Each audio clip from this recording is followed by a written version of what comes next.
কৃষক বন্ধুসকল DAP সাৰ প্ৰয়োগৰ ফলত আমাৰ খেতিয়কসকলৰ কি লাভ হয় বা DAP সাৰ কেনেকৈ আমি প্ৰয়োগ কৰিব লাগে DAP সাৰ কোনটো ভাল বেয়া আমি কেনেকৈ চিনাক্ত কৰিব পাৰিম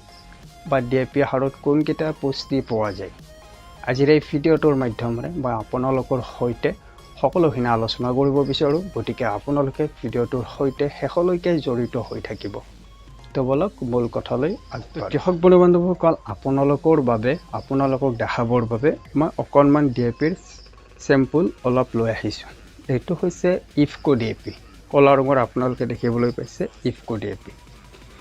কৃষক বন্ধুসকল DAP ডাই এমোনিয়াম ফসফেট আৰু DAP সদায় 1846 বুলি লিখা থাকিব আৰু 1846 মানে হৈছে DAP 18% নাইট্ৰজেন আৰু 46% সুপাৰ ফসফেট পোৱা যায় DAP পটাছৰ পৰিমাণ 0 তো কৃষক বন্ধুসকল DAP আৰু NPK দুটা অলপ ডিফাৰেন্ট হয় কিয়নো DAP পটাছ নাথাকে আৰু NPK আপোনালোকে যদি খেতিত প্ৰয়োগ কৰে তাত তিনিটা পুষ্টি পোৱা যায় NPK হৈছে নাইট্ৰজেন ফসফৰাছ পটাছিয়াম আৰু দেখিবলৈ NPK আৰু DAP দুটা দানা জাতীয় NPK লিকুইড পোৱা যায় যদিহে আপোনালোকে দানা জাতীয় NPK ক্ৰয় কৰে বীজৰ দোকানৰ পৰা তেতিয়াহলে আপোনালোকে দেখিবলৈ পাব যে DAP আৰু NPK দেখিবলৈ সেম একে ধৰণৰ গতিকে আপোনালোকে এইটোত সদায় গুৰুত্ব দিব যে আপোনালোকে DAP ক্ৰয় কৰিছে নে NPK ক্ৰয় কৰিছে কেতিয়াবা এনেকুৱা হয় যে আপোনালোকে DAP ক্ৰয় কৰিবলৈ গ'ল কিন্তু ভুলবশতঃ আপোনালোকে NPK লৈ আহিলে তো আপোনালোকে এইটো নিজেই বীজৰ দোকানত গৈ কিনে চিনাক্ত কৰিব DAP লিখা থাকিব তলত 1846 লিখা থাকিব আৰু DAP ৰ ফুল ফৰ্ম হৈছে ডাই এমোনিয়াম ফসফেট এইটো আপোনালোকে সদায় মনত ৰাখিব ইয়াৰ উপৰিও DAP যি দুটা পুষ্টি পোৱা যায় নাইট্ৰজেন আৰু ফসফৰাছ নাইট্ৰজেন নামৰ পুষ্টিটো হৈছে উদ্ভিদ এজোপা খৰতকীয়া বাৰণ আমাৰ যিজোপা উদ্ভিদ বাঢ়িব পৰা নাই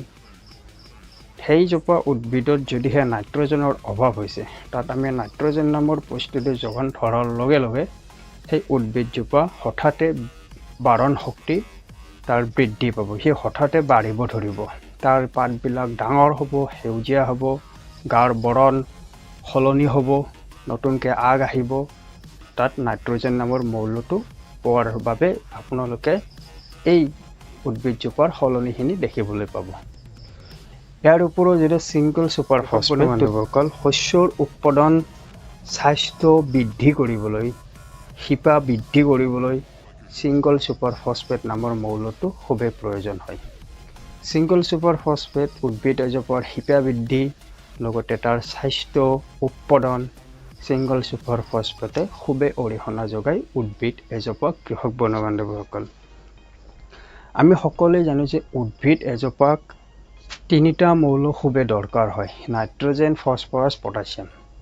এই তিনিটা মৌল আমি উদ্ভিদ এজোপাক খুব ভালদৰে যোগান ধৰিব পাৰিলে উদ্ভিদ এজোপাৰ চাৰিও দিশৰ পৰা তাৰ শক্তিশালী হ'ব তাৰ গছৰ পৰা আমি ভাল উৎপাদন তাৰ গ্ৰোথ ভাল হ'ব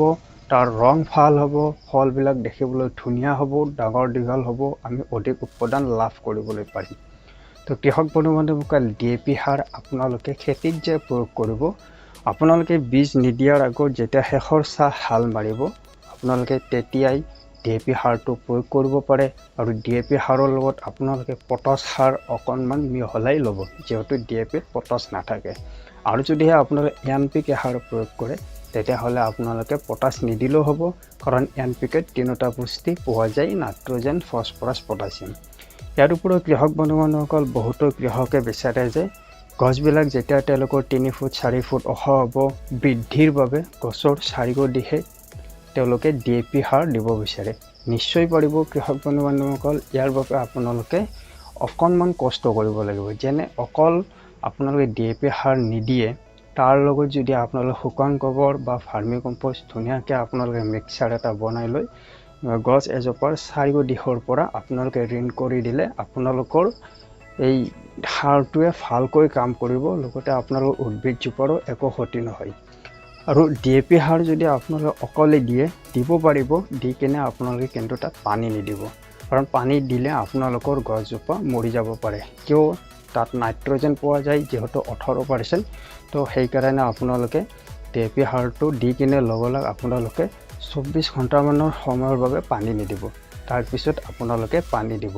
তো কৃষক বন্ধুসকল, এতিয়াৰ দিনত যিবিলাক খেতি কৰিব তো আপোনালোকে তাত DAP সাৰ প্ৰয়োগ কৰক। আৰু DAP সাৰ আপোনালোকে ইফকো কোম্পানীৰো ক্ৰয় কৰিব পাৰে, 1846, এইটো ভাল DAP হয় ইফকো কোম্পানী। আৰু লগতে আপোনালোকে যদি পৰছ, যেহেতু আজিকালি পৰছ নামৰ DAP আপোনালোকে লাভ নকৰে, ইণ্ডোৰামা কোম্পানীৰ লাভ কৰিব। তো ইণ্ডোৰামাৰ যিটো 1846 DAP আছে সেইটো DAP আপোনালোকে প্ৰয়োগ কৰিব পাৰে, খুবেই ভাল হয়। তো কৃষক বন্ধুসকল, আশা কৰোঁ আপোনালোকে আজিৰ এই ভিডিঅ'টো চাই কিছু ভাল পাব। তো ভাল লাগিলে লাইক কৰিব, শ্বেয়াৰ কৰিব, কমেণ্ট কৰিব, লগতে চেনেলটো ছাবস্ক্ৰাইব কৰিব। তো ধন্যবাদ। জয় অসম।